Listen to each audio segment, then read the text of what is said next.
TV के दर्शकों की ओर से आपका हार्दिक स्वागत है। ई टीवी के दर्शकों को मेरी बहुत बहुत शुभकामनाएं, मेरे नमस्कार। अब तक लोकसभा की 502 सीटों के लिए मतदान हो चुका है और ऐसा सुना जा रहा है कि 272 का जादुई आंकड़ा एनडीए पहले ही पार कर चुका है। तो क्या सचमुच आप सरकार बनाने जा रहे हैं? देश की जनता सरकार बनाने जा रही है, मजबूत सरकार बनाने जा रही है। और राजीव गांधी के जमाने में देश को जो मैंडेट मिला था, शायद उसके बाद ये पहली बार एक मजबूत सरकार का, स्थिर सरकार का, स्पष्ट बहुमत वाला मैंडेट देश की जनता देगी। ये वाराणसी में जो आप गए वहां पे और जो जबरदस्त जन समर्थन मिला सारे प्रतिबंधों के बावजूद, तो कई लोगों ने कहा कि नरेंद्र भाई चुनाव नहीं, शायद आजादी की लड़ाई लड़ रहे हैं। तो क्या आप भी ऐसा सोचते हैं? बनारस की कल की घटना मेरे सार्वजनिक जीवन की सबसे अद्भुत घटना है, क्योंकि मैं तो हेलीपैड से, मुझे मेरे कार्यालय जाना था, कार्यकर्ताओं को मिलना था, कोई कार्यक्रम तो था नहीं, लेकिन 10 मिनट का जो मेरा ट्रैवलिंग टाइम है रूटीन में, कल मुझे 3.5-4 घंटे लग गए। ऐसा लगता था जैसे ईश्वर का कोई रूप नजर आ रहा था। जनता जनार्दन एक जन आंदोलन बन गया था। आशीर्वाद देने के लिए जनता इतना कष्ट झेल रही थी, आशीर्वाद देने के लिए। ऐसा शायद किसी के नसीब में नहीं आया होगा। हम सुनते थे आजादी के आंदोलन में गांधी जी गए तो ऐसा हुआ, फलाने गए तो ऐसा हुआ, लेकिन कल्पना नहीं कर सकते कैसा होता है। मैंने कल बनारस में देखा जी। मैं बनारस के भाइयों बहनों को 100 सलाम करता हूँ। आपने बहुत प्यार दिया, मुझे बहुत प्यार दिया। जब बनारस की बात कहते हैं तो एक सवाल आता है कि आप इतने सुलझे हुए राजनीतिज्ञ हैं, तो चुनाव आयोग से कैसा टकराव? क्या सचमुच आपको लगता है कि चुनाव आयोग का बायस है आपके प्रति रहा? अब विषय पूरा हो गया, अब पूरा हो गया, आगे चले। इस तरह का क्या है? अब 12 तारीख को मतदान है। मेरी इलेक्शन कमीशन से इतनी प्रार्थना है कि जो 40-42 थानों पर चुनाव बाकी है, वहां का ट्रैक रिकॉर्ड जरा अच्छा नहीं है। गुंडागर्दी, रिगिंग, और देश भर में अब सारे सिक्योरिटी फोर्सेस खाली हैं। अभी भी उनके पास 2 दिन का समय है। सारे सेंट्रल फोर्सेस को मूव करना चाहिए, एकदम टाइट सिक्योरिटी करना चाहिए, वीडियो कैमरा सब डबल लगाना चाहिए, और किसी भी हालत में रिगिंग ना हो इन 40-42 चुनाव में। इसको करके दिखाएं, उनका काम अच्छा होगा, उनकी इज्जत बढ़ेगी। 12 मई को अब अंतिम चरण का मतदान है। उत्तर प्रदेश, बिहार, पश्चिम बंगाल में चुनाव होने जा रहा है अंतिम चरण का। तो पश्चिम बंगाल में क्या आपको लगता है कि इस चुनाव के बाद ममता बनर्जी की पार्टी तीसरी सबसे बड़ी पार्टी बनने वाली है? पश्चिम बंगाल, अगर पुराना हमारा रिकॉर्ड देखा जाए तो हम कोई 10-12% वोट तक बड़ी मुश्किल से पहुंचे थे किसी समय। इस चुनाव में मैंने देखा है कि पूरे हिंदुस्तान में मैं कहूं तो ये चुनाव आशा का है, विश्वास का है, होप का चुनाव है। लेकिन पश्चिम बंगाल में इसकी तीव्रता बहुत ज्यादा है, जो हिंदुस्तान के पॉलिटिकल पंडित हिसाब ही नहीं लगा सकते।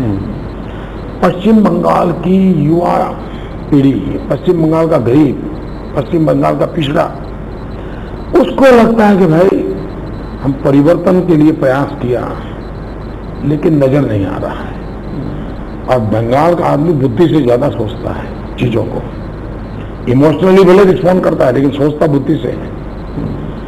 उसने ये बराबर 35 साल का लेफ्ट, 35 महीने का दीदी, दोनों का एनालिसिस किया है।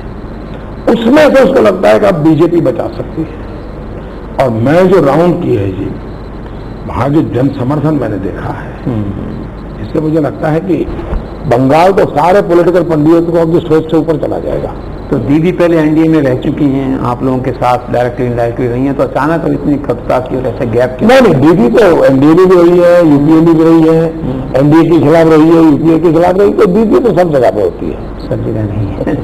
तो बंगाल की जब हम बात कहते हैं तो हर कोई आज जानता है कि लेकिन बंगाल से पहले फिर एक बात ये हो जाए कि अगर कहीं आवश्यकता पड़ी तो क्या आप उनकी तरफ भी दोस्ती का हाथ फिर से बढ़ाएंगे? मैं बहुत विश्वास के साथ कहता हूं, चुनाव प्रचार मैंने खुद किया है। शायद हिंदुस्तान में इतनी पार्लियामेंट्री कॉन्स्टिट्यूंसी में एक आदमी जाकर के खुद देकर के आया हो, ऐसा कोई आपको जर्नलिस्ट भी नहीं मिलेगा। 400 शायद, हाँ, जर्नलिस्ट भी नहीं मिलेगा कोई। इसलिए, और दूसरा, मैं मूलतः पॉलिटिकल साइंस का स्टूडेंट हूं। तीसरा, मैंने सालों तक चुनाव लड़वाने का काम किया है, इसलिए मुझे उसकी बारीकी ज्यादा समझ आती है। तीसरा, देश भर में जो सर्वे रिपोर्ट आए हैं वो। चौथा, मीडिया एनालिसिस आता है वो। पांचवा, कांग्रेस के सारे दिग्गज चुनाव मैदान से भाग गए, लड़े नहीं आए। और छठा, भारतीय जनता पार्टी को प्री पोल अलायंस 25 लोग मिले, 25 पार्टियों का प्री पोल अलायंस। इन सारी चीजों को अगर आप बैठ करके देखो तो ये शक करने का कोई कारण ही नहीं है, ये सवाल ही बेमतलब है। भारतीय जनता पार्टी के नेतृत्व में एनडीए राजीव गांधी के जमाने के बाद पहली बार मजबूत सरकार के साथ आ रहा है।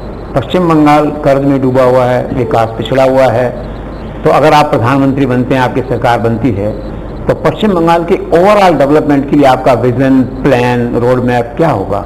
सिर्फ पश्चिम बंगाल तक सीमित क्यों रहते हो? हम पूरे देश में, हमारा agenda he good governance and development है। मैं हमेशा अनुभव करता हूं, जो भारत माता का नक्शा है, भारत माता के नक्शे का जो भारत माता का पश्चिमी छोर है, उसमें तो उनको इकोनॉमिकल एक्टिविटी दिखती है, लेकिन भारत माता का जो पूर्वी छोर है, पूर्वी उत्तर प्रदेश है, बिहार है, बंगाल है, आसाम है, नॉर्थ ईस्ट है, उड़ीसा है, आंध्र प्रदेश का हिस्सा है, सीमांध्र खास करके। अगर हम इन ईस्टर्न इंडिया पर फोकस नहीं करेंगे और असंतुलन रहेगा तो देश के लिए बहुत नुकसान होगा। भारत माता अगर समृद्ध बननी है तो उसकी एक भुजा मजबूत हो और एक भुजा दुर्बल हो, तो मेरी भारत माता मजबूत नहीं बन सकती है।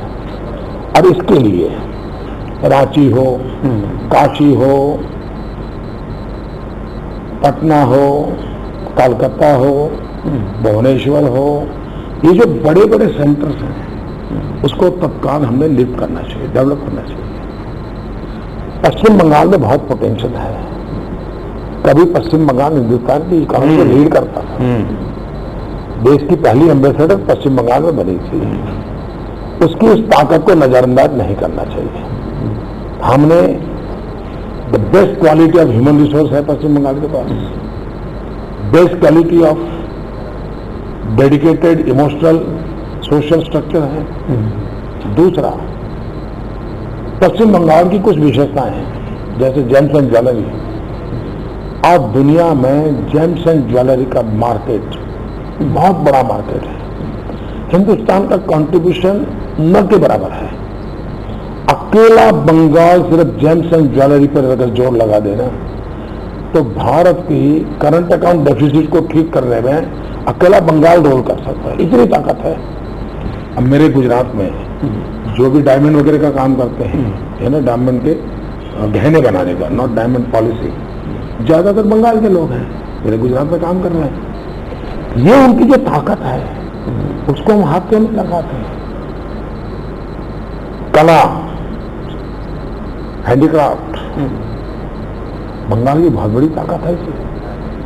बंगाली चीजों की दुनिया में हम क्या नहीं कर सकते।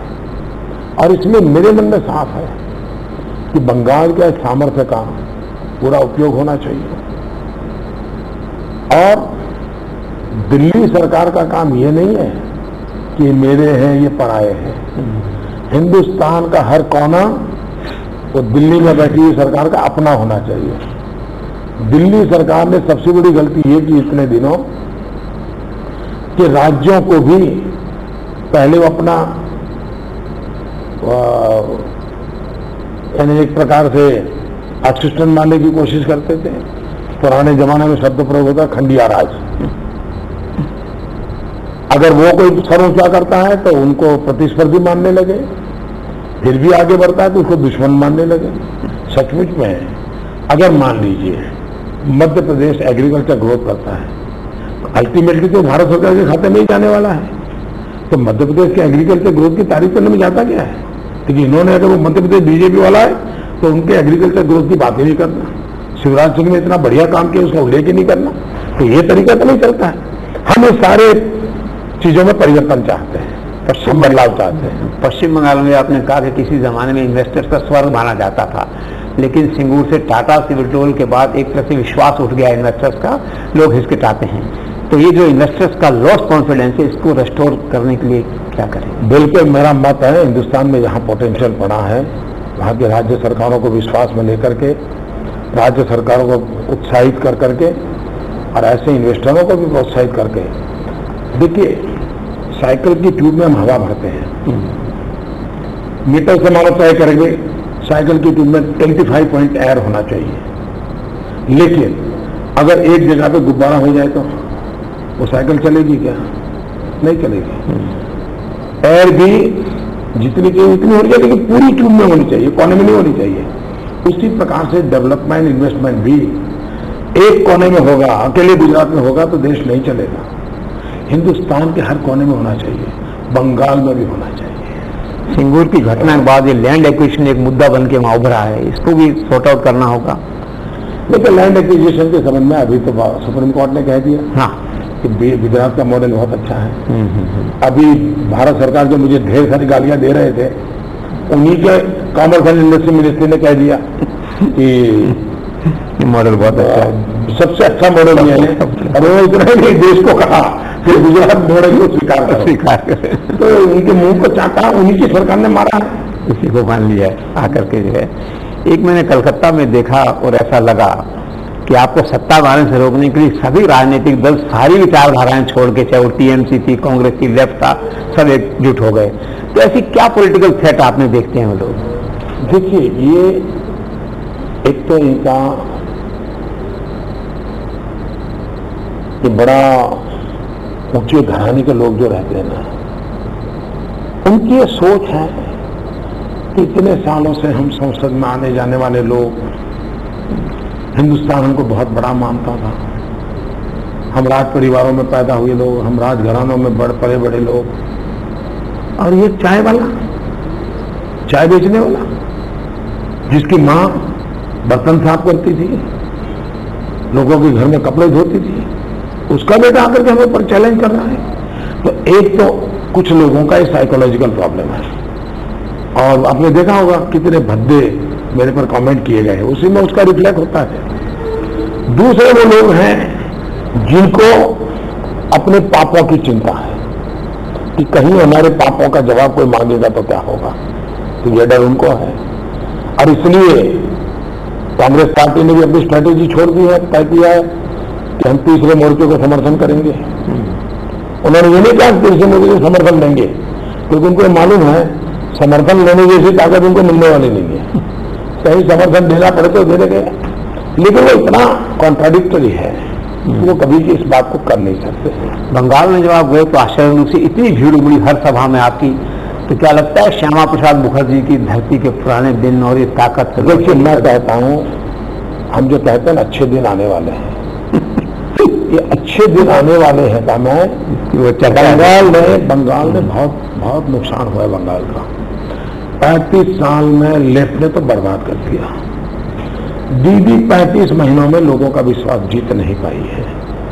हो सकता है इस चुनाव में उनको जो झटका लगेगा उसके बाद दीदी भी अपने आप में परिवर्तन करे, और मैं चाहूंगा दीदी सफल हो। हम उनके विरोधी उस प्रकार से नहीं है। राज्य सरकार में उनको अभी 2 साल मिले, 2 साल में कुछ अच्छा करके जाए, हमारी शुभकामनाएं रहेगी, और सरकार में हम रहेंगे तो हमारी मदद भी रहेगी, क्योंकि हम चाहते हैं बंगाल को जितना जल्दी हम अच्छा बना ले अच्छा होगा। और जो मैं कहता हूं अच्छे दिन आने वाले हैं, आज ही सुप्रीम कोर्ट ने जजमेंट दे दिया। वो सुप्रीम कोर्ट का जजमेंट, आपने कहा था जांच कराऊंगा मैं एजेंसी से, सुप्रीम कोर्ट का जजमेंट, ये मैं दीदी के संदर्भ में या पश्चिम बंगाल के संदर्भ में देखने के बजाय मैं उन गरीबों के संदर्भ में देख रहा हूं जिन गरीबों के सैकड़ों करोड़ रुपए गए हैं, चिट फंड के नाम से चिटिंग हुआ है और शारदा के नाम पर लक्ष्मी को लूटा गया है, और इसलिए मैं मानता हूं कि आज का जजमेंट अच्छे दिन आने वाले हैं, उसका शुभ संकेत है। तो इसी तरह जो मूर्तियों की बात आपने की थी, जांच बैठाएंगे, धनी लोग मूर्तियां उनकी खरीद रहे हैं सब, तो वो आपका विचार अभी है? देखिए, सारी चीजों की बारीकी चर्चा कोई टीवी मीडिया पे थोड़ी होती है, चीजें जानकारी आती है, उसके आधार पर डिसीजन होते हैं। एक ये मोदी साहब पिछले दिनों असम में बड़ी जबरदस्त हिंसा हुई, मनमोहन सिंह का क्षेत्र है, लेकिन पॉलिटिकल पार्टी आपको टारगेट कर रही थी, क्यों? जो चुनाव हार चुके हैं, चुनाव जीतने के लिए वो मरता क्या न करता, तो कहीं सहारा ढूंढ रहे हैं, तो कहीं पर भी, कहीं बारिश भी हो जाएगी, हो सकता है वो कल मेरा नाम दे देंगे। बद्री केदार के अंदर अभी एक बस गिर गई, 15 लोग मारे गए, शायद उसमें भी मेरा नाम जोड़ देंगे। तो अब उनके पास कुछ बचा नहीं, लोग मजाक उड़ा रहे हैं, मजाक उड़ा रहे हैं। ममता कहती है कि आप बंगाल में डिवाइड एंड रूल कर रहे हैं, कि वो बांग्लादेश के जो लोग हैं उनको वापस भेज देंगे, 2-2.5 करोड़ 3 करोड़ जो लोग हैं, तो क्या सचमुच ऐसा इरादा रखते हैं? कैसे करें? देखिए, मेरा स्पष्ट मत है, एक भारत श्रेष्ठ भारत। भारत के जन जन में न जातिवाद का जहर होना चाहिए, न बिरादरी का जहर होना चाहिए, न संप्रदाय का जहर होना चाहिए। भारत एकता ही भारत को आगे बढ़ाएगी। आज गुजरात 12 साल से न रुके, न थुके, न जटे, न अटके, न रुकना है, न थकना है, न झुकना है, न अटकना है, जो विकास यात्रा को चला रहा है, उसका मूल कारण है गुजरात में एकता, गुजरात में शांति, गुजरात में भाईचारा, गुजरात में सद्भावना। ये हमारी सबसे बड़ी पूंजी है। हमारे विरोधियों को नजर नहीं आ रहा है, क्योंकि ये ऐसा मॉडल है, उनके वो कर नहीं सकते, क्योंकि वोट बैंक की राजनीति करते हैं। जोड़ने वाला उनको समझ ही नहीं आता है, जोड़ने से ताकत क्या बढ़ती है, वो मुझे गुजरात का अनुभव है। और इसलिए हम जोड़ने की, विकास की राजनीति पर ही अड़ील हैं और सफल है। सफल है, सबसे बड़ी बात है, हम सफल है। दूसरी बात है कि जो लोग डिवाइड की बातें करते हैं, मोदी ऑफ डेवलपमेंट इंडिया, ये समझ लीजिए, मोदी ऑफ डिजिटल इंडिया। मैं मानता हूं 21वीं सदी में जीना है, डिजिटल इंडिया बनना चाहिए। 21वीं जीना है, डेवलप इंडिया बनना चाहिए। जिनके दिमाग में ये डिवाइड पड़ा हुआ है, वो उन्होंने देश को बर्बाद किया। जिनके दिमाग में डेवलपमेंट पड़ा है, वो देश को आबाद करते हैं। बांग्लादेश के साथ भारत के काफी अच्छे संबंध हैं, और आप देखेंगे प्रधानमंत्री ने कुछ कहा है, कुछ कहना चाहेंगे आप? उनका कहना है कि संधि हो गई थी इंदिरा जी और मुजिबुर रहमान के टाइम में, वापस नहीं जा सकते ये लोग। देखिए, जो संधि हुई हो, लीगल हो, मुद्दा ये है क्या इसके बाद अटका है क्या? सुप्रीम कोर्ट को क्यों कहना पड़ा कि एग्रेशन है? अभी ये नहीं कहा है, बहुत पहले नहीं कहा। हाँ, कहा है। ये एग्रेशन है शब्द सुप्रीम कोर्ट को क्यों कहना पड़ा? Aggression on India. देखिए, मुद्दा मोदी का नहीं है। 1990 most probably 96 mister Sayeed Bharat के एमएस होम थे। उन्होंने कहा कि बांग्लादेशियों की घुसपैठ ये बहुत चिंता का विषय है। I am not talking about 1971, I am talking about 1996। 1997 में लेफ्टिस्ट की सरकार थी, इंद्रजीत गुप्ता भारत के होम मिनिस्टर थे। उस पद से उन्होंने पार्लियामेंट में कहा है, लेफ्टिस्ट ने कहा है, और बंगाल के थे, उन्होंने कहा 1 करोड़ से ज्यादा घुसपैठिए बंगाल में घुस गए हैं, बंगाल का जीवन तबाह हो रहा है। 1.5 करोड़। 4 अगस्त 2005 दीदी हमारी ममता बनर्जी, जो आज बंगाल की मुख्यमंत्री है, उन्होंने पूरे पार्लियामेंट को ऊंचा नीचा कर दिया था। स्पीकर के सर पे जाकर कागज फेंके थे। किस बात के लिए? आज जो मोदी बोल रहा है शब्दों से है उसी बात के लिए। उन्होंने कहा था कि बांग्लादेशी घुसपैठियों के कारण लेफ्टिस्ट वालों का वो वोट बैंक बन रहा है, लेफ्टिस्ट वालों उनको घुसेड़ रहे हैं, वो अपना वोट बैंक बना रहे हैं। भारत सरकार इन घुसपैठियों को निकाले, इस मांग को लेकर के दीदी ने पूरे पार्लियामेंट को अपने सर पे लिया था। जो बात 4 अगस्त को दीदी ने पार्लियामेंट में बोली थी, वही बात मैं आज बोल रहा हूं। फुल स्टॉप कॉमा में भी फर्क नहीं है। तीसरी बात, बुद्धदेव भट्टाचार्य जी, भद्र पुरुष कहते हैं उनको।